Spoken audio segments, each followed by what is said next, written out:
Fingerstyle Thursday.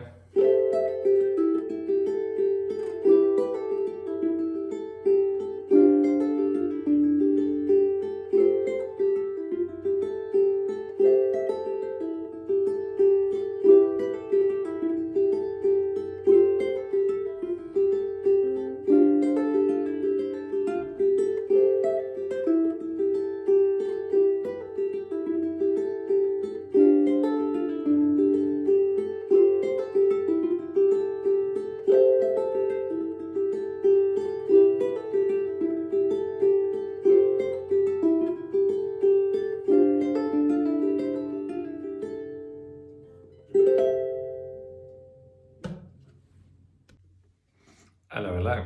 This week I'm really testing pull-offs and finger dexterity. Okay, so we're talking pull-offs within chords. So we're in standard tuning, and the chords that we're going to use, let's start with the easy one. We have an E minor.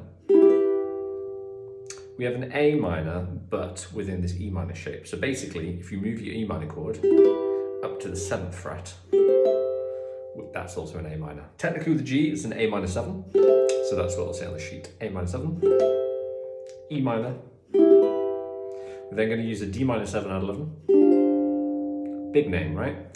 Middle finger, 2nd fret, 3rd string. Index, 1st fret, 2nd string. And then I use my pinky for the 3rd fret on the 1st string, but feel free to also use your ring finger. So just decide on that. And the last chord is this lovely F in an E shape. So when it comes to the left-hand progression, we're going to start off with A minor, 7, move down to an E minor, move down to D. Now, when you move down to D, these two fingers are already pretty much locked in the right place, so try and take them as a pair, okay? Makes for an easier chord change. And like I said, for me, it's a pinky on the 3rd fret, but you might prefer a ring finger. And when it comes to the pull-off, you might prefer a ring finger too, but I'm all about the pinky, mate. So choose whichever feels easiest for you. And then the last chord is this F major, which basically is an E shape. So index finger on the 3rd fret, ring finger on the 5th fret, middle finger. And we have a high open G for all these chords. A minor 7, E minor, D minor 7, F. Same again, but we go F and then D. Okay, so a clever thing about pull-offs is basically that they create an extra note which gives your right hand a break, okay? So whilst they sound very fast, you actually gain a break, a note on your right hand. So that's why they're really useful to use, because you don't have to work as hard with your right hand, okay? So you'll see them all the time in everybody. The other thing that we have to make sure with pull-offs is that you're pulling the string. You're not just lifting off. Because that leaves do you hear the sound? Very, very small. So you don't want it that much, but you want to pull the string with you, almost like you're plucking the string. That's how it should feel. A little bit weird, but basically this will be a test for that, and hopefully it'll make you feel better.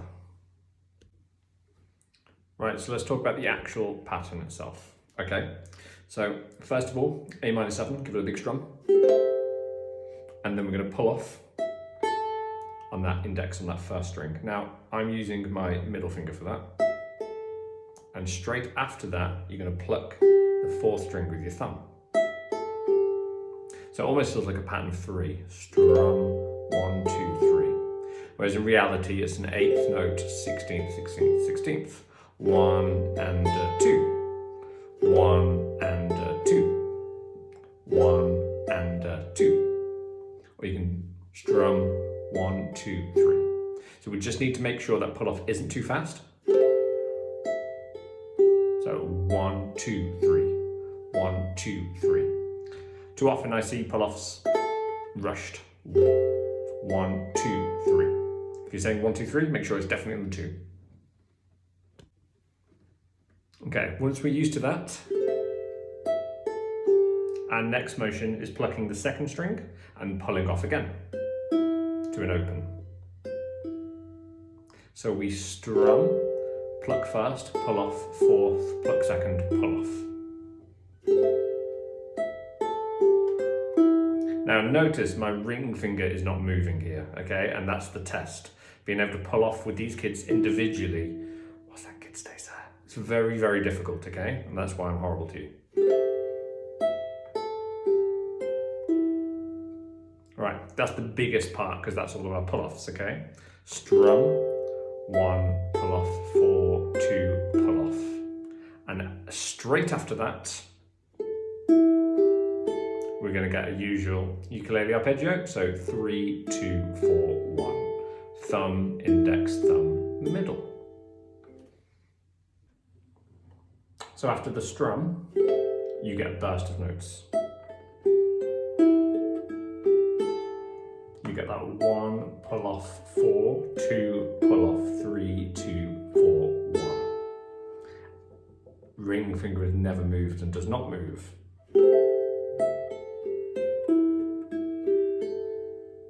Now, get used to that, but also, if you take that to the E minor,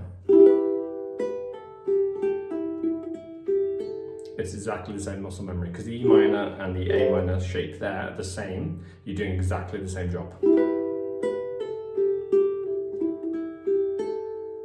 Exactly the same. Now, when we move to the D minor, like I said, I'm going to use my pinky for this. Basically, theoretically, it's the same. First string, pull off, fourth string, second string, pull off. Arpeggio has not moved. And then basically when we move to the F, it's exactly the same pattern. You just have to pull off basically with whoever's on the first string and whoever's on the second string. The reason I've changed all the chords is so basically all of your fingers sort of get a workout, okay? So on the A minor, it's your index and your middle that get pulled off. On the E minor, it should be the index and middle again. For the D, dependent on whether if you use the pinky for the top, that'll be pinky, index. If you use ring finger, it'll be ring finger, index. And then for the F, it's index and ring finger that pull off, okay? So hopefully there's a healthy amount of workout all around those. So you basically just want to, at the moment, just try going through that pattern on every single chord as slowly as possible. Let's go through every chord. So you play the A minor.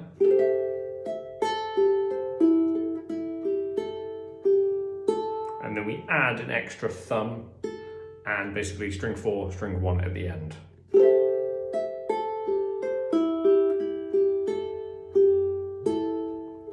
Move chord.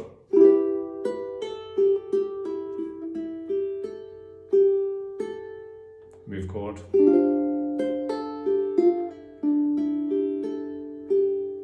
Move chord.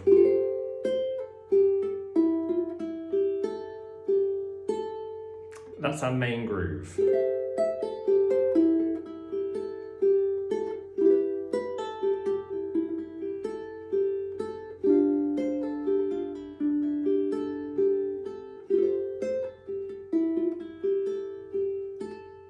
Go over to YouTube for more. Right, so that's our main groove covered and the first 4 bars covered. Now, in the next 4, it's almost the same, there's just a little tiny difference, okay? So we'll still have the A minor 7, we'll still have the E minor, but it's not the D that comes next, we're gonna come to the F next, which is still the same pattern that you played on the F.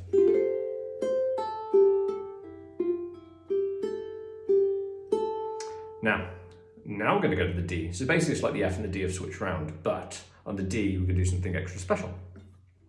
We're going to strum, pull off, we're going to pluck 1, pull off, 4, and then we're going to play 2, pull off, 4.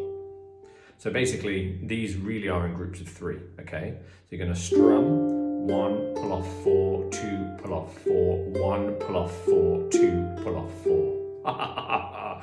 We did all the same pull-offs again. So let's go through that again. So I'm going to strum my D, pull off, add my pinky again, pull off, add my index, pull off again. So it sort of feels like a strum, 1, 2, 3, 1, 2, 3, 1, 2, 3, 1, 2, 3. And then we have an extra 4 at the end, which is the first string. Strum, first string, pull off, fourth string, second string, pull off, fourth string, first string, pull off, fourth string, second string, pull off, fourth string, first string. Woo!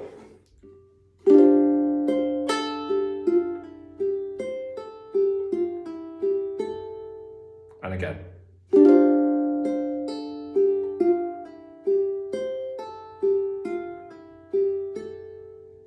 And that's basically the extra little D thing on the end. Okay, so for the whole piece, we're going to strum our A minor and play our little pattern. E minor, D minor, and then go to the F. Then we're going to go back to A minor, then E minor, then F, and then we're going to do our fun little D minor 7 trick. Right, on the sheet you can repeat all of that and then basically strum a nice little A minor 7 at the end. But if you had enough by then, you're like, fucking hell, I'm knackered, then just finish it with a nice A minor and you're absolutely done. Enjoy, take it slow, bye.